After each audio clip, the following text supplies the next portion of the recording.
এখানে আমরা প্রথমবার পরিচিত হচ্ছি আর্য আর ইরার সাথে। এই প্ল্যাটফর্মটা ওদের খুব চেনা, রোজকার ক্লান্ত দিনের শেষে দেখা করার ঠিকানা। কিন্তু আজকের রাতটা একদম অন্যরকম। ইরার হাতে একটা ট্রলি ব্যাগ আর দুজনের মধ্যে একটা অদ্ভুত নীরবতা। এই দুটো জিনিসই কিন্তু বলে দিচ্ছে যে আজ আর 5টা সাধারণ রাতের মতো নয়। ভাবা যায় গত 2 বছর ধরে এই একই প্ল্যাটফর্ম ছিল ওদের জীবনের একটা রুটিন, একটা স্বস্তির জায়গা। আর আজ সেই চেনা জায়গাতেই নেমে এসছে একটা ভারী দম বন্ধ করা নীরবতা। যে প্ল্যাটফর্মটা একসময় ওদের মিলনের সাক্ষী ছিল, আজ সেটাই হয়ে উঠেছে ওদের বিদায়ের স্টেজ। আচ্ছা, এবার আসা যাক গল্পের সবচেয়ে ইন্টারেস্টিং পার্টে, নীরবতার আড়ালের কথা। ওদের এই যে নীরবতা, এটা আসলে একটা লম্বা কনভারসেশন, যেটা শুধু ফিল করা যায়। এরা বলছে ভয় লাগছে, কিন্তু যাওয়াটা দরকার ছিল। একদিকে ভয়, অন্যদিকে দরকার। এই দরকার শব্দটা, এটাই যেন ওদের ভালোবাসার থেকেও বড় হয়ে দাঁড়িয়েছে। এই যে দরকার শব্দটা, এটা কিন্তু মোটেও সাধারণ নয়। এর ওজনটা অনেক বেশি। এর ভেতরে কি আছে? হয়তো কেরিয়ার, হয়তো ফ্যামিলি, হয়তো কঠিন বাস্তবতা, এমন সব জিনিস যা দুটো মানুষের ভালোবাসার পুরো ইকুয়েশনটাই বদলে দেয়। আর এই একটা শব্দই, জাস্ট এই একটা শব্দই ওদের আলাদা করে দেওয়ার জন্য যথেষ্ট হয়ে যাচ্ছে।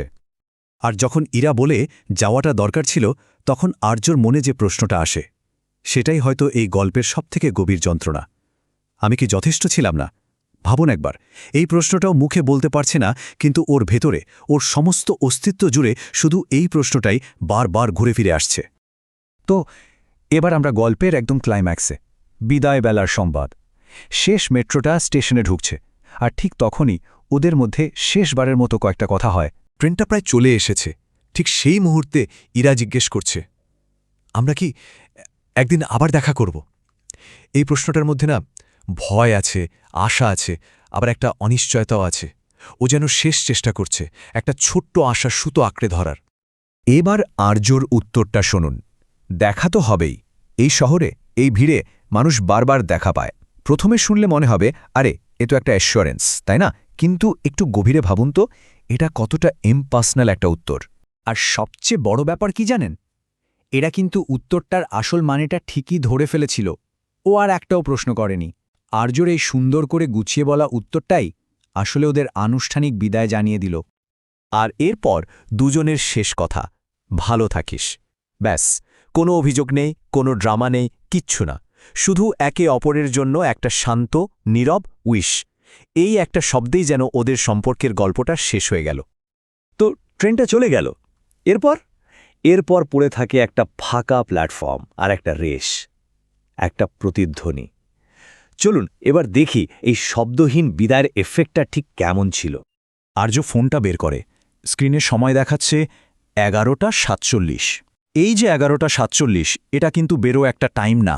এটা যেন একটা ডেথ সার্টিফিকেট, একটা সম্পর্কের। ঠিক এই মোমেন্ট থেকেই ওদের গল্পটা পাস্ট টেন্স হয়ে গেল।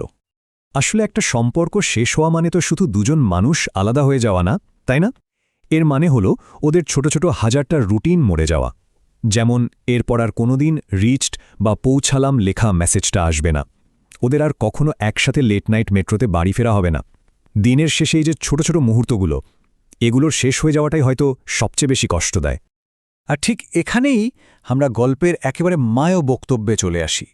সব সম্পর্ক ভাঙে না ঝগড়ায়, কিছু সম্পর্ক শেষ হয় নিঃশব্দে, একটা শেষ মেট্রোর সাথে।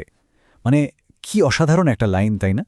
এটা যেন সবটা বলে দিল যে সবচেয়ে যন্ত্রণার বিদায়গুলো হয়তো ঝগড়াঝাঁটি, চিৎকার চেঁচামেচিতে হয় না। সেগুলো হয় একদম শান্ত, চুপচাপ, যেখানে ভেতরে ভেতরে সব ভেঙে চুরমার হয়ে যায়, কিন্তু বাইরে থেকে একটা শব্দও শোনা যায় না। তাহলে একটা প্রশ্ন কিন্তু থেকেই যায়, তাই না? কোন বিদায়টা আসলে বেশি কঠিন? সেইটা যেখানে চিৎকার করে, ঝগড়া করে সব শেষ করে দেওয়া হয়, নাকি সেই বিদায়টা যা কোনোদিন ঠিকমতো বলাও হয় না, শুধু নীরবে চুপচাপ মেনে নিতে হয়?